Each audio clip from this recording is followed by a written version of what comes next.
Hi hello welcome to Tamil movie reviews. இன்றைக்கி நம்ம எந்த படத்தை பற்றி பார்க்க போகிறோன்னா, வணங்கான் அப்படின்ற ஒரு தமிழ் ஆக்ஷன் ட்ராமா மூவி பார்க்க போகிறோம்.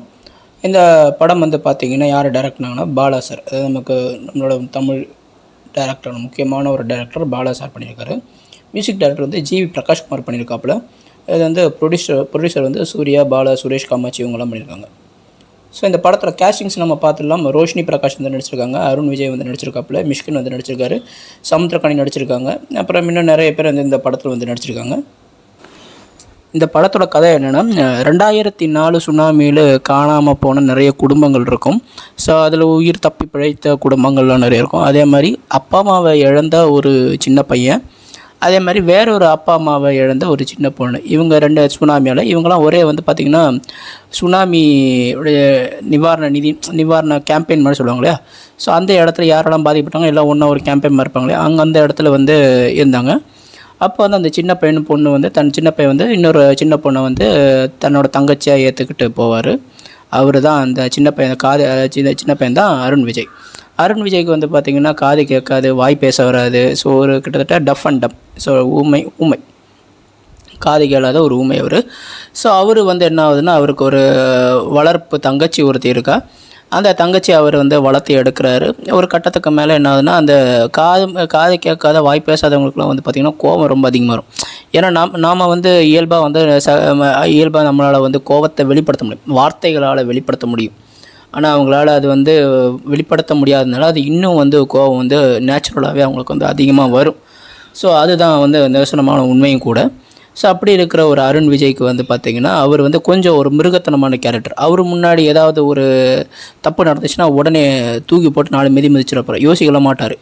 ஸோ அப்படி தான் வந்து அவரோட கேரக்டர் வந்து டிஃபைன் ஆகிருக்கு. ஸோ இது வந்து பார்த்திங்கன்னா ஃபஸ்ட்டு இதில் வந்து சீன் வந்து ஒரு திருநங்கைகளை வந்து 4-5 ரவுடி பசங்க வந்து கலாட்டா பண்ணுற மாதிரி காட்டுவாங்க. போய் அடி நடிப்பார். அந்த 4-5 கலாட்டா பசங்க இருப்பாங்களே, அவங்க வந்து போய் ஒரு போலீஸ் ஸ்டேஷனில் போய் தஞ்சம் அடைவாங்க. அப்போ என்ன பண்ணுவார்னா, அங்கே போலீஸ் ஸ்டேஷனுக்குள்ளேயும் போய் அடின்னு அடிச்சிடுவார். ஸோ அதுதான் அருண் விஜயோட கேரக்டர் வந்து ஃபஸ்ட்டு டெஃபினிஷனாக அந்த சீன்ஸ் வந்து காட்டுறாங்க. ஸோ அதுக்கப்புறம் என்ன ஆகுதுன்னா, அருண் விஜய் பின்னாடியே ஒரு பொண்ணு வந்து சுற்றுற ஹீரோயினி, அவங்க வந்து ஒரு டூரிஸ்ட்டு. ஸோ அதுக்கப்புறம் அருண் விஜயோட இந்த முன்கோபத்தினால ஏதாவது ஒரு வேலை இருந்தால் தான் இவன் கம்முன்னு இருப்பான். வேலை இல்லாதனால தான் அங்கே இங்கே வந்து ஏதாவது பிரச்சனை பண்ணுறான் அப்படின்னு சொல்லி இவங்கெல்லாம் ஹோமில் தான் வளர்ந்துருப்பாங்க. அருண் விஜயும் ஒரு தங்கச்சி, அதாவது வளர்ப்பு தங்கச்சி வந்து ஹோமில் தான் வளர்ந்துருப்பாங்க. ஸோ அந்த பாதிரியார் வந்து ஒரு முடிவு பண்ணிவிட்டு, அந்த ஹோமில் இருக்கிற பாதிரியார் வந்து முடிவு பண்ணிட்டு இவர் ஒரு வேலைக்கு சேர்த்துடலாம் அப்படின்னு சொல்லி இந்த அநாத ஆசிரமத்தில் இருக்கிற இந்த பெண்கள் குழந்தைங்களாம் இருப்பாங்க இல்லையா, அவங்க அங்கே வந்து வாட்ச்மேன் வேலைக்கு வந்து சேர்ப்பாங்க. அப்போ வந்து பார்த்திங்கன்னா வாட்ச்மேன் வேலையில் வேலை செய்யும்போது அங்கே வந்து பழக்கமான குழந்தைங்க, இந்த 16-17 வயசு பொண்ணுங்க, 15-20 வயசு பொண்ணுங்களாம் வந்து பழக்கமானப்போ அங்கே வந்து இங்கே மற்ற ஏற்கனவே வேலை செஞ்சுட்டு இருந்த கேர்டேக்கர்ஸ்லாம் வந்து இருப்பாங்க, அங்கே இருக்க பராமரிப்பு ஆளுங்களாம். அவனுங்களாம் என்ன பண்ணுவானுங்கன்னா, அங்கே இருக்கிற இந்த 16-17 வயசு பொண்ணுங்க, கொஞ்சம் மெச்சூர்டான பொண்ணுங்களாம் வந்து குளிக்கிறத வந்து பாத்ரூமுக்குள்ளே போய் பார்ப்பானுங்க. ஏன்னா அவங்களாம் கண்ணு தெரியாத ஆளுங்க, சரிங்களா. ஸோ அந்த கண்ணுக்கு பார்க்குறதும் வாய் பேச முடியாத அனாதைங்களும் இருப்பாங்க, ஆர்ஃபனேஜும் இருப்பாங்க. அதே சமயத்தில் கண்ணு பார்க்க முடியாத பார்வையற்ற ஆர்ஃபனேஜஸும் அங்கே இருப்பாங்க. எல்லாருமே அங்கே அந்த ஒரு ஹோமில் இருப்பாங்க. ஸோ அப்படி ஒரு 8-10 பெண்கள் வந்து பார்த்திங்கன்னா ஒன்றா அப்படியே தோள் மேலே கையை போட்டு பொறுமையாக நடந்து போய் பாத்ரூம் போய் குளிச்சுட்டு வருவாங்க. அது வந்து ஏற்கனவே அங்கே உள்ளுக்குள்ளே வந்து அந்த கேர்டேக்கர்ஸ் இருக்க ஆளுங்களாம் வந்து உள்ளே வந்து ஒளிஞ்சு பார்த்துட்டு இருப்பாங்க. இது அருண் விஜய்க்கு தெரிஞ்சதுக்கப்புறம் அவர் ஒரு முடிவு எடுக்கிறாரு, அவர் ஒரு விஷயத்தை பண்ணுறாரு, அது கேஸாக மாறுது. அதுக்கப்புறம் அவருக்கு வந்து ஜெயில் தண்டனை தீர்ப்பு, அவர் வந்து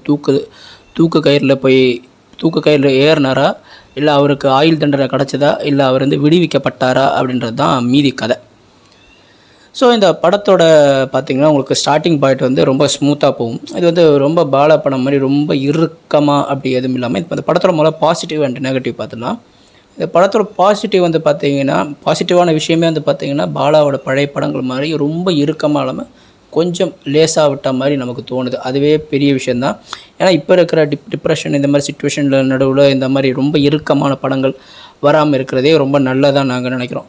ஸோ கொஞ்சம் அந்த கிரிப்னஸ், அந்த பரதேசி படம், அப்புறம் வந்து பிதாமகன், அப்புறம் சேது, இந்த மாதிரி படங்கள் வந்து கிரிப்னஸ் வந்து இல்லாமல் ஓரளவுக்கு லூஸ் விட்ட மாதிரி நல்லா தெரியுது. அது நல்லது, அதுவே ஒரு பாசிட்டிவான விஷயந்தான். அதுக்கப்புறம் வந்து பார்த்திங்கன்னா அந்த ஆக்டிங் எல்லாருமே அளவான ஒரு ஆக்டிங் இருக்குது. ரொம்பலாம் வந்து ஐயோ அம்மான்னு வயிற்றில் வாயில் அடிச்சுக்கிட்டு அப்படியே ஓவராலாக அது இல்லாமல் ஒரு லிமிட்டடான ஒரு இதாக தான் இருக்குது. என்னை பொறுத்த வரைக்கும் அது சூப்பராக இருந்தது. அதே மாதிரி இது மியூசிக் கூட வந்து பார்த்திங்கன்னா ரொம்ப ஓவர் எக்ஸாக்ரேட்டட் இல்லை, ரொம்ப ஓவராக இல்லாமல் படத்துக்கு என்ன தேவையோ, அந்த சிச்சுவேஷனுக்கு என்ன தேவையோ, அந்த சரௌண்டிங்ஸுக்கு என்ன தேவையோ, அந்த சீனுக்கு என்ன தேவையோ அதை கரெக்டாக கொடுத்துருக்காப்புல. ரொம்ப இதுவாக இல்லை, அதெல்லாம் ரொம்ப பர்ஃபெக்டாக ஜிவி பிரகாஷ் வந்து பண்ணியிருக்காப்புல. அதே சமயத்தில் வந்து பார்த்திங்கன்னா ஸ்க்ரீன் ப்ளேலாம் வந்து நமக்கு தோய்வு ஏற்படலை, அது ரொம்ப பெரிய விஷயம். ஃபஸ்ட் ஹாஃப் வந்து ஒரு சில பேருக்கு தோய்வு ஏற்படாமல் சொல்லுவாங்க, பட் அப்போலாம் ஒன்றும் இல்லை, அது ஸ்மூத்தாக தான் போகுது. அது எனக்கு வந்து பெருசாக ஒன்றும் தெரியல.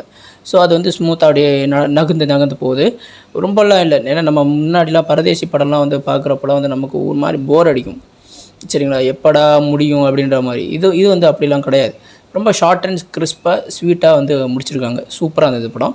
ஸோ நெகட்டிவ் பாயிண்ட்ஸ் வந்து எதுவுமே இல்லை எனக்கு தெரிஞ்சு. நெகட்டிவ் வந்து எதுவுமே கிடையாது, பாசிட்டிவ் தான் ஃபுல்லாகவே. படம் வந்து ரொம்பவே நல்லா இருக்குது. இந்த படம் வந்து நீங்கள் பார்க்கலாம். ஸோ பசங்களோட பார்க்க முடியுமானா பசங்களோட பார்க்க முடியாது. ஏன்னா அந்த 16-17 வயசு பெண்கள், 20 வயசு கண்ணு தெரியாத ஒரு 8 பெண்கள் வந்து குளிக்கிறத வந்து அந்த துணி அவுக்கிற சீன்ஸ்லாம் வந்து 1-2 காட்டுவாங்க. ஸோ அது வந்து நம்ம கொஞ்சம் முகம் சுடிக்கிற மாதிரி இருக்கும். பட் ஆனால் அது தேவை தான் அந்த சீன்.